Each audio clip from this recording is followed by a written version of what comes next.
Seriously. Oh, yeah. Open up, Colorado. It's 420. Time to grind and burn. This is not your son's stoner show.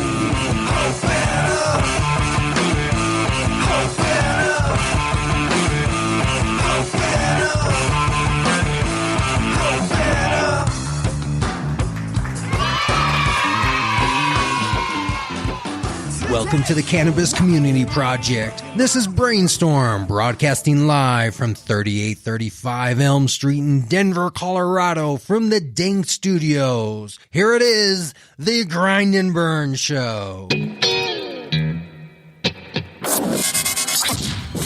is a Juice McGuire mix, baby.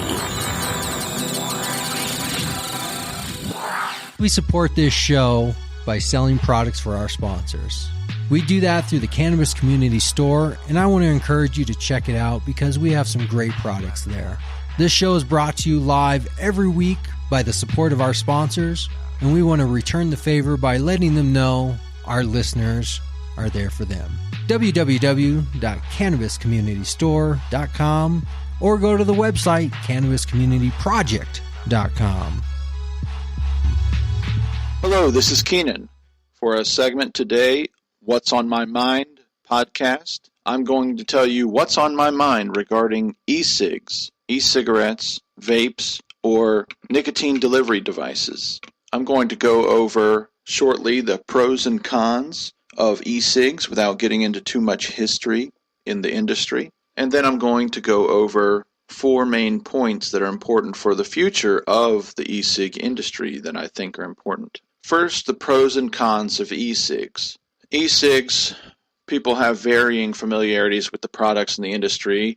Some just a cursory knowledge and not much knowledge about it, and some people know a lot about e-cigs and what they really mean and what they really offer.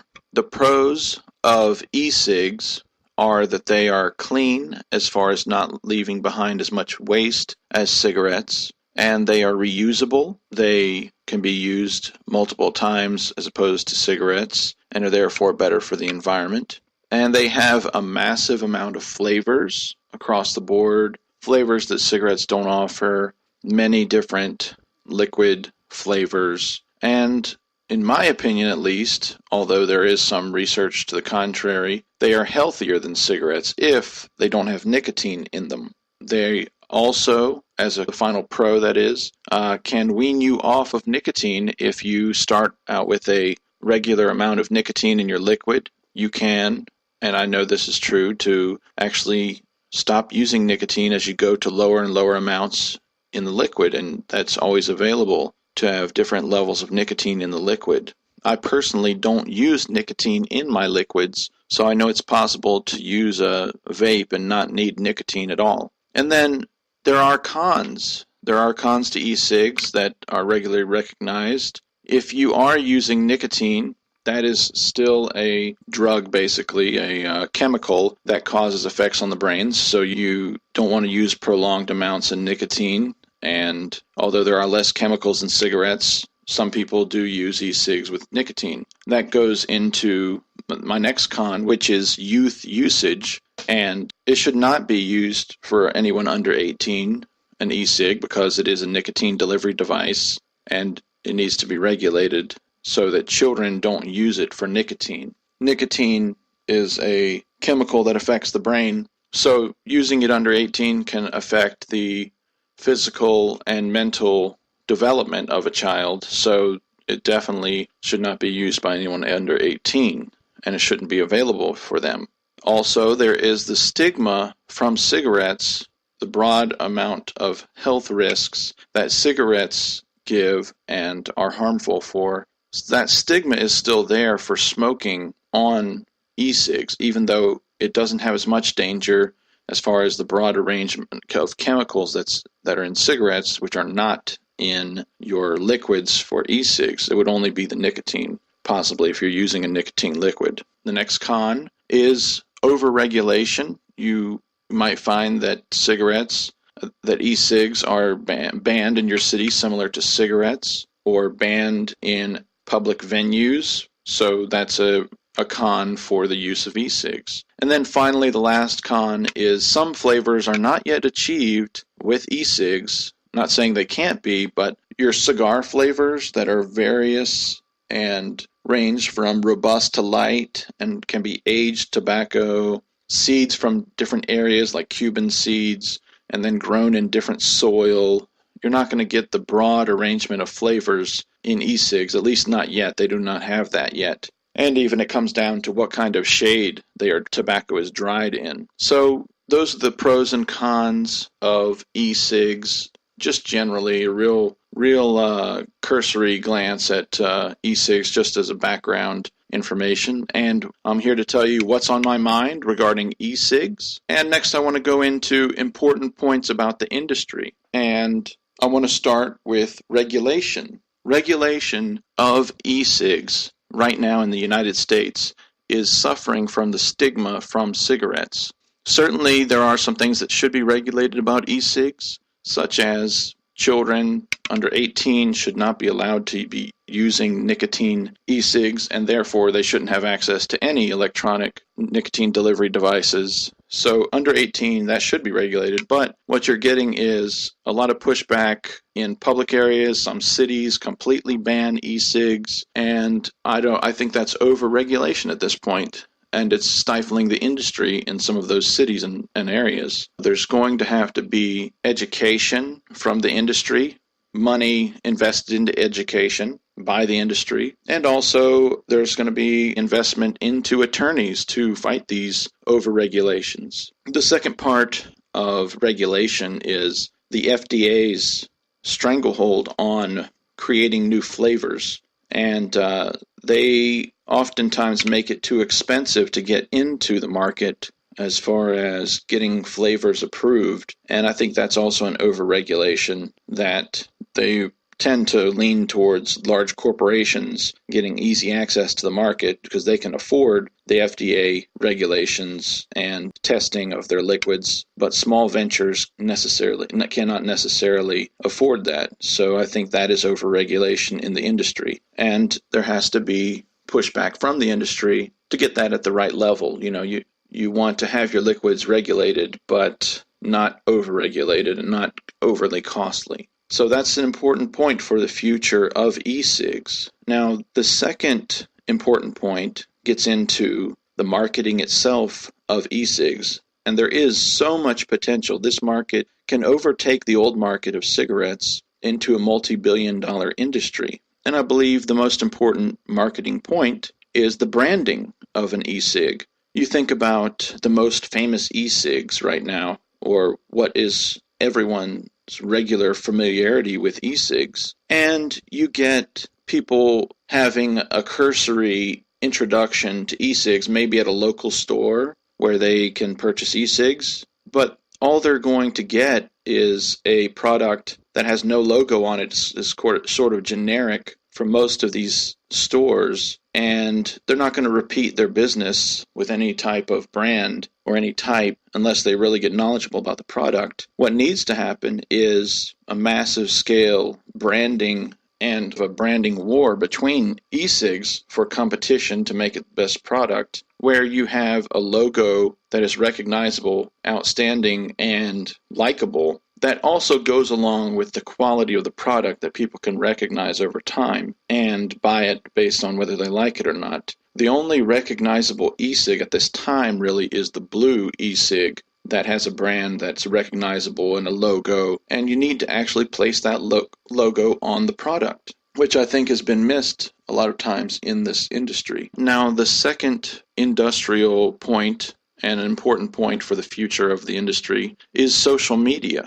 And this is something Blue actually did, was to gather up media-minded people and have them market the product. And there's a huge market for social media outreach in e-cigs. And it goes along with that branding. You want to have a great brand, and then you want to have people who are social media gurus to go out and sell your product. And this is a billion-dollar market. There's got to be incentive and investment of those people to want to sell the product. And that has a long way to go in e-cigs, but as much growth potential as anyone can imagine.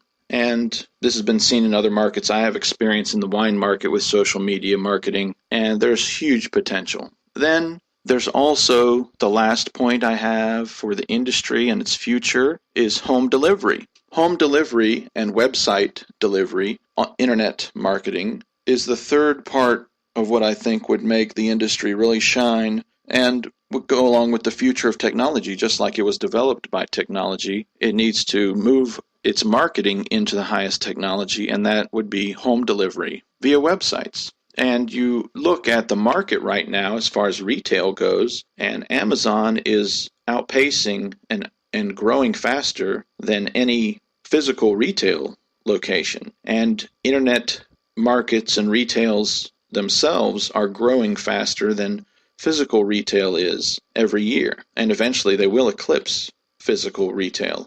Also, you have the cost that is saved by not having a shop location, rent, as many employees and all that. And home delivery is really a godsend to the e-cig market if it is fully pushed to its potential, but it really can't shine unless it has that awesome branding that I talked about and also social media outreach. So branding, social media, and home delivery together can really explode this industry into the billions of dollars that it has a potential for. I want to invite anyone to share what's on their mind and give your opinions on e-cigs, your suggestions, and your own take on what I've gone over today. Again, this is Keenan and What's on My Mind podcast. Thank you. Have you ever seen a business or a product and thought, what a sack of shit that is? I could do a better job. Well, let us help you get there. Make 2017 your year of cannapreneurism. Contact me directly. Brainstorm at cannabiscommunityproject.com. Same hat, same chain, same watch, same gear, same pants, same shoes, same stage. Same. Same friends, same drink, same game, same show, same hoes. It's a shame. Same. Same song, same flow, same gun, same beat, same drugs, same streets, same flaws. Same. All of you is the same. What a shame. It's the same. Same job, same hours, same desk, same girl with the same dog, change lane, same chain, same mind frame, same lane, same things. Be ashamed, I'm ashamed. Wonder what your mama would think. Knowing her, she out here, probably doing the same thing. New drugs, same fiends, same movies, different TV. I ain't seen much that ain't the same outside the scene. I think a lot can change. Same red shoes, different dude. Same girl with a different dude. Wonder what different can do. Same venue, same shot, same value menu, same burger, same drink. Still make the same figure, still haven't figured it out yet. You gotta be bigger by now, yeah? Same. Same hat, same chain, same watch, same gear, same pants, same shoes, same stage. Same. Same friends, same drink, same game, same show, same hoes. It's a shame. Same. Same song, same flow, same gun, same beat, same drugs, same streets, same flaws. Same.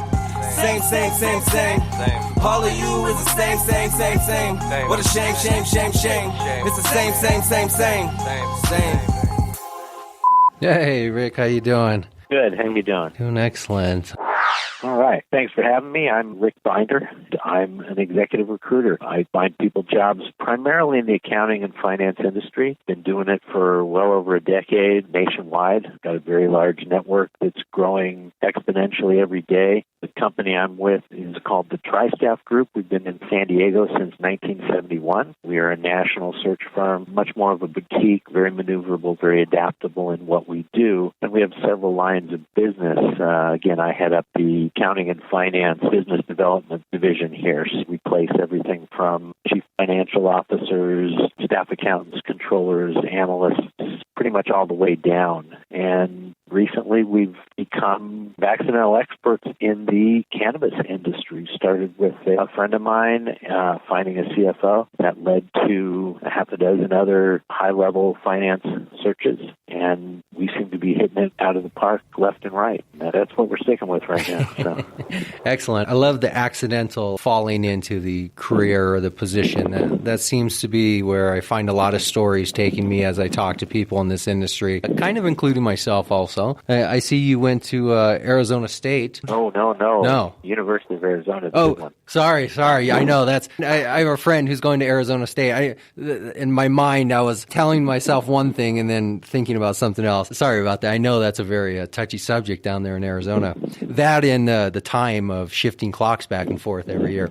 Did you grow up in a background of business and recruiting? How did you fall into the recruiting area side? And can you start off with just defining exactly what a recruiter is? I can. My degree in marketing, far too long ago to talk about at this point, but I was a financial planner and in the finance realm for many years, and that was ebbs and flows. It was great when it was good. It was lousy when it wasn't. As I got into management there, I ended up doing far too much babysitting and not enough business development and new business. So I had an opportunity, somehow somebody approached me to do recruiting. It was for a large international firm that will forever remain nameless. It was good. I was very good at it, and I came to it naturally. And I grew their business by a few $1 million, and that evolved. That's kind of the direction that my career took from there. So what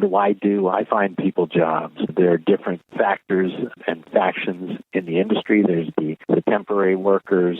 Most of them are unemployed. I mean, I don't say that with a negative connotation, but these are people, they need work. They need work now. Not all of them have the best work ethic. Some certainly do, but they could start work for you tomorrow, today. There are, on the flip side of that, people who are looking for permanent work, direct hire positions. These are pretty much all levels, but typically when recruiters get involved, they're mid to senior level, and they may be unemployed currently. They may be working for a competitor. They may be not really necessarily looking, but open to making a move for the right situation. And a little bit more involved, a little slower process for that. And then somewhere in the middle, there is the consulting side, and that's what I was very, very good at for a lot of years. I ran a search practice for multiple offices. We hired people in, and they became my employees, and I loaned them out for project work, 2, 3, 4, 6 months. They'd come in, and they were very versatile and could have, we'd basically be throwing people in the deep end of the pool, and they would swim no matter where we threw them. I mean, if you just think about the words themselves, like a staffing agency, you're just working with staff. And, a recruiter, you can almost visualize the verb of the action of trying to hunt somebody down and recruit them to your company. What is the specifics that you're finding in the cannabis industry to be more of? People looking for just staffing type jobs, or high-level managerial, those C-levels, highly skilled people looking to enter the industry? There's a lot of both. I tend to not take a lot of time on the lower end of the market.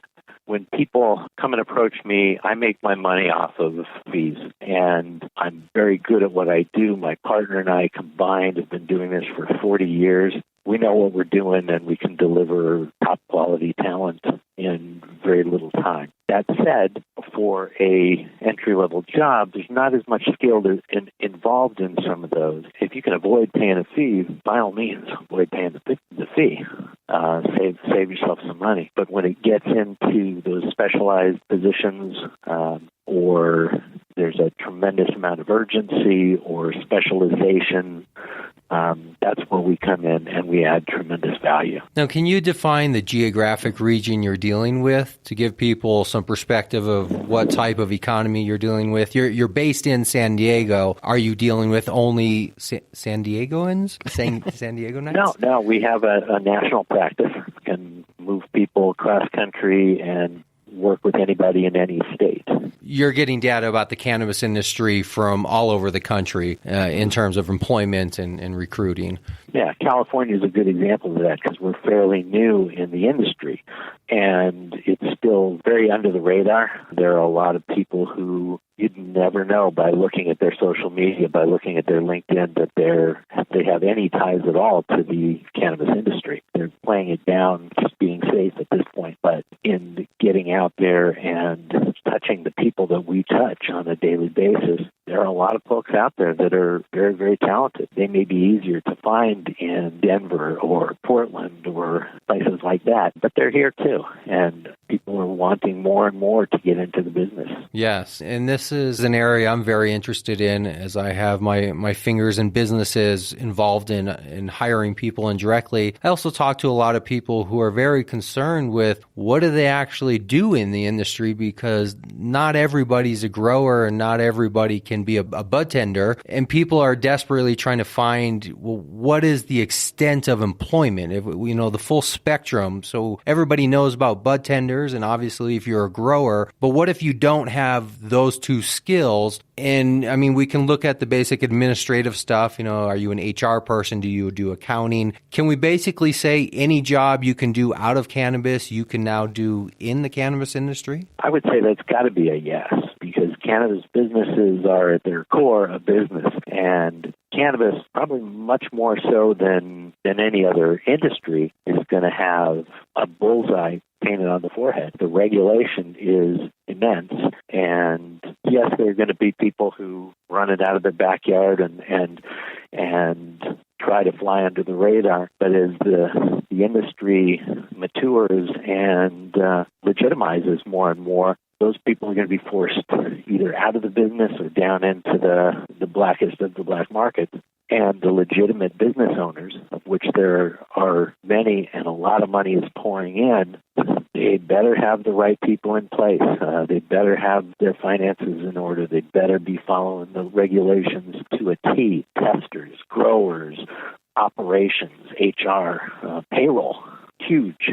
I've seen more people get into trouble by skirting payroll issues than just about anything. And nobody wants that. Right. Payroll being one of the bigger challenges, because it's very difficult to deal with banks. Many organizations don't really have established banking or checking ways to pay employees. It wasn't just a few years ago where most people were here in Colorado were being paid in cash. Businesses were carrying around large sums of cash. There's a lot of issues with money in itself. Employment is probably, I would say, Colorado's booming industry in cannabis here. I don't know what California is going through, if they're experiencing a similar an emergence of the cannabis industry that's happening here in Colorado. Is this something where you started off thinking you were just going to be a general recruiter, and then the cannabis industry overtook your business without you having any say in it? I wouldn't say they overtook it, but I've been in the business a long time. I've seen how things have dried up in other industries, and a good example. I mean, in 2005, 2006, business was great. In 2008, 2009, when the economy hit the skids, what had happened, and especially in accounting and finance, nobody wanted to pay $300,000 for a chief financial officer in tough times. So a lot of that level of sophistication got let go, fired, retired, relocated, just gone. And the next level stepped up. So now they're paying $150,000 for a controller to do chief financial officer work. Well, it didn't stop then. The economy was still bad. They let a lot of those people go. And then they had $80,000 and $90,000 staff accountants and senior staff accountants doing the work. And I thought, well, for sure these people are going to get hired back. And they didn't. That senior level of staff got used to the work. They were overworked as anything, working 80, 90 hours a week, getting paid a fraction of what they should have been paid. But they couldn't make a decision to save their life. Enter in human resources, where now nobody can make a decision because they were not the specialized recruiters. So if I needed somebody with your exact experience, you'd be perfect for this position, but you need to have, exaggerate a little bit, but you get my point. You need to have blonde hair and you're a brunette. It was that kind of stupid. You're not going to get hired. And there's nobody who's 100% match. They didn't look at those soft skills. That's kind of 8 years later where we still are in a lot of respects. Cannabis is the Wild West. They need people like me. They need people like you. They need people who have that sophistication that can help bring that level of employee and executive to the business. That's where we come in. Do you think entering the cannabis industry as a recruiter is increasing or decreasing your competition? I think it's going to decrease it considerably because back in the day when I worked for those other firms, I worked in the San Fernando Valley. And, if anybody knows the San Fernando Valley, it certainly was, and I think it still is, the porno capital of the world. And, I had clients in that industry, not actors. Their businesses, just like cannabis businesses, they need to account for their finances. So I had people in the back office doing number crunching, and suddenly that was not good business for those firms, and they bugged out of it. And I think the same will be true here. They will be very slow in sticking their toes in the water, and it's going to be the people who work for the boutique firms who can step in and have a little bit more flexibility in the types of companies and industries that they work with. It's legitimate business. It's a tremendous opportunity for those who get in early, and that's what I want to be. I want to be when somebody needs accounting or finance or some of the areas that we do, I want to be the only person they call. And if I'm not the only person they call, I most certainly want to be the first person they call. With that in mind, regarding a similar question like I just asked you, you're 40 plus years in, reflecting on your reputation and what you want to leave as your legacy, what do you feel entering the cannabis industry is going to do for that? I think, at the end of the day, people need employees and good employees. And the flip side of that is employees need a job. So I can help people coming and going, and that's meaningful to me. As long as it's legal business and everybody's happy and treated fairly and I can get paid and we can all have a win-win, that's what it's all about. Right. And I guess it's kind of like asking an attorney, would you rather be a defense or a plaintiff, or a prosecutor? It's like, which side do you want to be on? I think is more probably of a projection of the person asking the question than what the answer really is. I get to be on both sides, really. I just won't be on both sides for the same client at the same time. Right. I'll fill a parking lot or I'll empty a parking lot, but I won't do both for the same company. Well, since you have been in the industry so long, how about some inside tips to basic marketing from a service business? In the cannabis industry, there's a lot of product businesses, right? A lot of people showing up at your dispensary with suitcases to show you their product that they want you to purchase or acquire or somehow shelf for them. But you're kind of a service industry. So can you give us some inside tips to how you've seen marketing change? I assume over 40 years, you don't currently acquire clients the way you did when you first started out. Yeah, I'd say when I first started out in the business, it was sadly before answering machines were all that prevalent. It was you cold called your way to success. It was 3 rings and then you hang up unless somebody answered the phone. So you get 8,000-10,000 calls in over the course of a day, which was crazy. Today, message machines have given way to social media. I do a lot of my business off the internet, as a way of an introduction to lead into telephone calls, kind of like you and I got together. Right. We met on LinkedIn. So yeah. Probably without that introduction, there would probably be no other way we would have met unless some weird, I was at Comic-Con in San Diego or something and came across you. I don't know. But that probably would have never happened, that introduction, without the social media. No, social media has become very big. It's not the only way. A lot of it is word of mouth. A lot of it is still reaching out to people. And we reach out to people. That's the very root of it all. How we reach out has changed a little bit. But, it's all still a numbers game, and it's all still a relationship game, and it's an added value game. You're not going to do business with me until I give you something of value. This podcast, that's how it works, and it makes a tremendous amount of sense.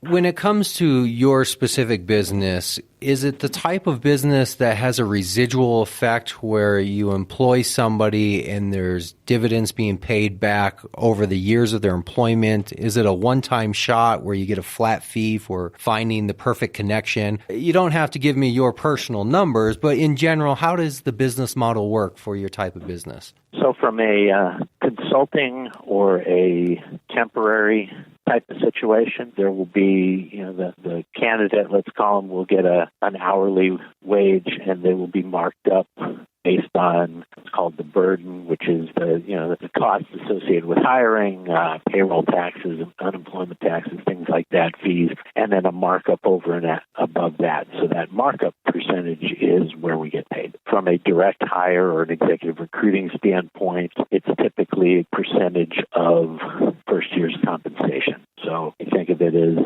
the temporary, and the contract is a way to try before you buy, take somebody out for a test drive. On the more senior levels of the organization, executive levels of the organization, that's not going to be an option. You're going to make a decision. You're going to hire somebody directly. And there are different ways to do that. There's a contingent arrangement, which is what most of the other industries are doing right now, where they talk to 15 different staffing agencies, and it's a scramble for the first person to get them the right resume. I try not to play that game too often or too much. You want resumes? I got 200 on my desk. I'll give them to you. You can read through them and just pay me.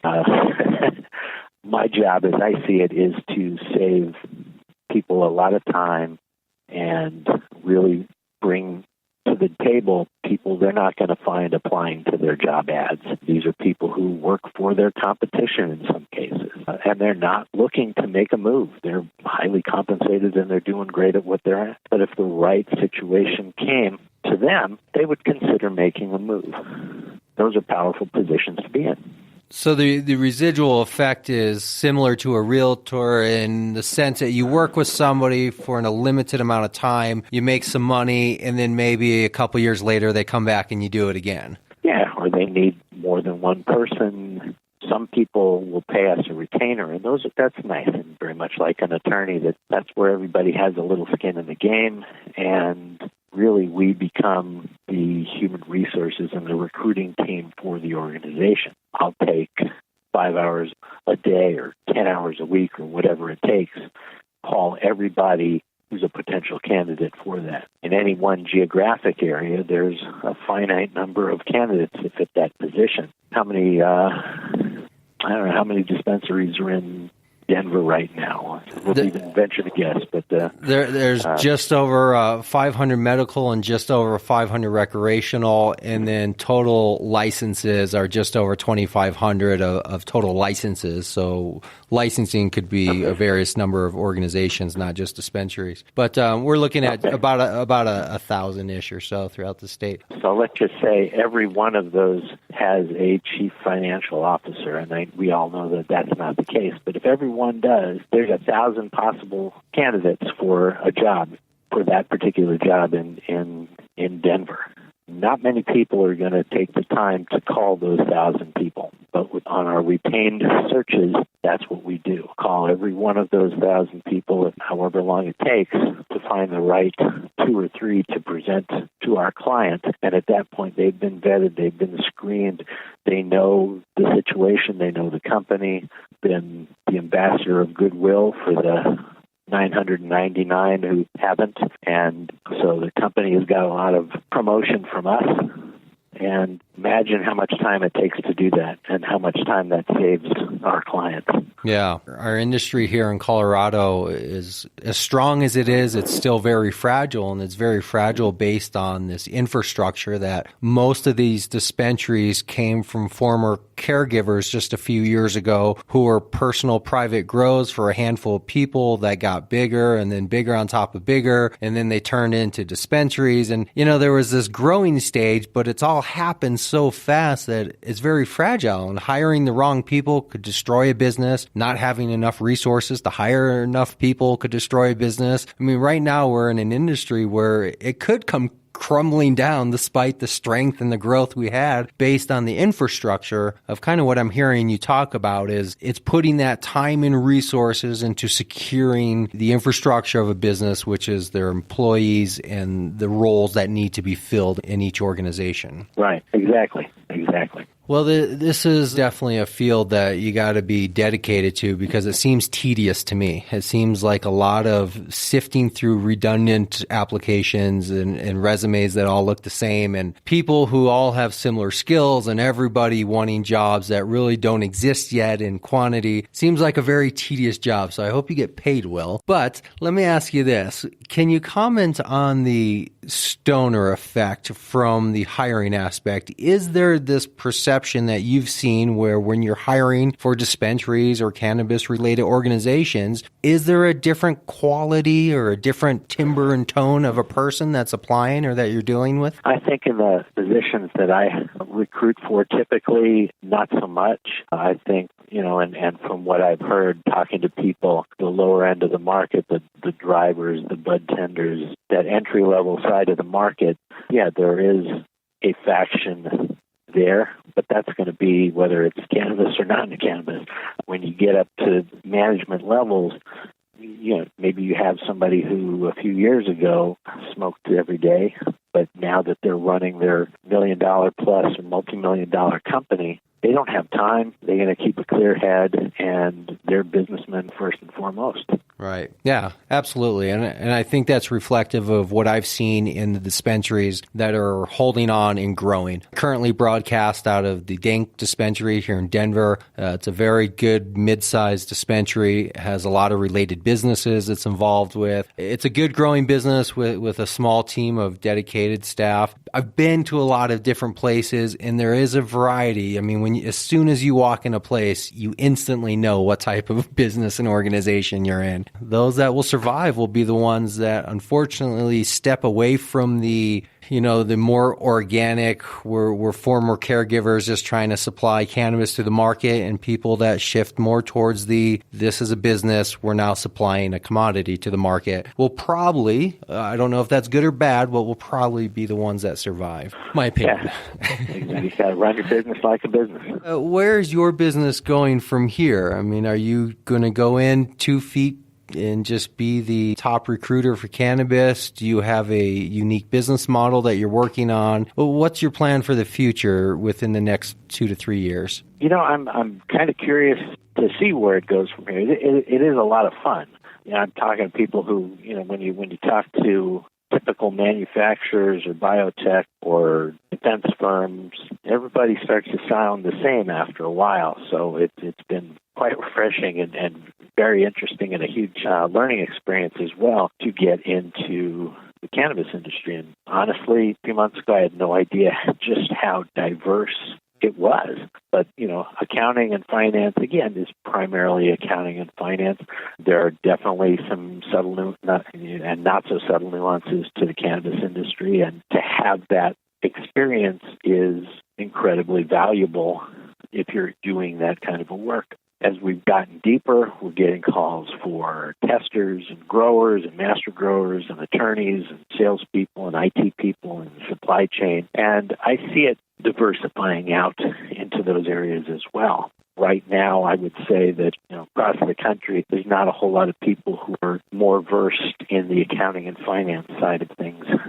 My partner and I are here at TriStaff. I've told people for many months now who have approached me about how to get involved in the industry. I've determined this one tagline to be true, and what I'm hearing you saying is kind of confirming that. I tell people, whatever you did before, just put the name cannabis in front of it and do that. Because here in Denver, if you're not a grower and you're not a bud tender, you're going to be left frustrated with where to find employment. So just put the word cannabis in front of whatever you're currently doing and either pursue a self-employed avenue or approach businesses with this idea that you are this position and this can also exist in cannabis. Anything you do, even if you're a hairstylist, put the word cannabis in front of it and become a cannabis hairstylist. That's why I've been telling people because, despite the growth, there's just not a lot of jobs and opportunities compared to the amount of people that are coming here looking for work. And there's a lot of frustration. And I think the frustration could be relieved if people realize that looking for jobs is one thing, understanding what you do as an individual and what job you have to offer, and then finding locations that might be right for that might be a better way of going about it. Create the job, right? If it doesn't exist. Exactly. And That's exactly it. Go where the money is. And the money right now and the opportunities, there's going to be accounting jobs everywhere, but far more in the cannabis industry than in other more mature industries. So it is a land of opportunity. And as this takes on further acceptance and we end up in 50 states, wow, the opportunities are endless. Just make sure that, and I'll say what I tell people all the time. I mean, people do need accounting and finance folks and everybody else, but present yourselves in a way that if I'm an employer, how can you make me money, or save me time? Because if you can't do one of those three things, there are plenty of other people who can. That's how they add value to them, to the interviews and to their future employers. Make them money, save them time. That's very good, and I think too many people forget about offering what they can do for the person they're seeking employment from, and sometimes they just focus on talking about what they used to do in the past, and they forget that just talking about your past is not the same thing as telling the person you're asking a job from what you're going to do for them, and that's a very good point you brought up. So where can people find you? Because I'm sure there's going to be some people who do want to find jobs and might want to employ the help of a professional, 40 plus years, right? It's between my partner and I, we've got about 40 years of combined accounting and finance placement experience nationwide. We're here in San Diego, and we have a national practice. And they can find me on LinkedIn. They can find me on social media. They can find me. My phone number is area code 858-453-1331. My email address is rbinder, it's RBINDER, at tristaff, TRISTAFF.com. Look me up on LinkedIn, Rick Binder, and all my contact information is on my LinkedIn profile as well. So connect with me and let's talk. Very good. I appreciate your time. I appreciate the last minutes coming on the show, talking about your business, letting people know that in the cannabis industry, there's professionals looking to get you jobs. You're not by yourself if you're unemployed or underemployed or just unsatisfied. But thank you very much for your time. I'm sure people will reach out to you because people reach out to me almost on a weekly basis, either asking me if I can hire them or if they know where I can get jobs for them. So that's how I know people are desperately seeking employment out there. Yeah. Terrific. Well, thank you very much. I appreciate it. All right, man. Is there anything else that you wanted to get out there before we sign off here? I think we pretty much covered it. All right. Yeah. All right. Well, very good. It was good talking to you, and we'll be in touch.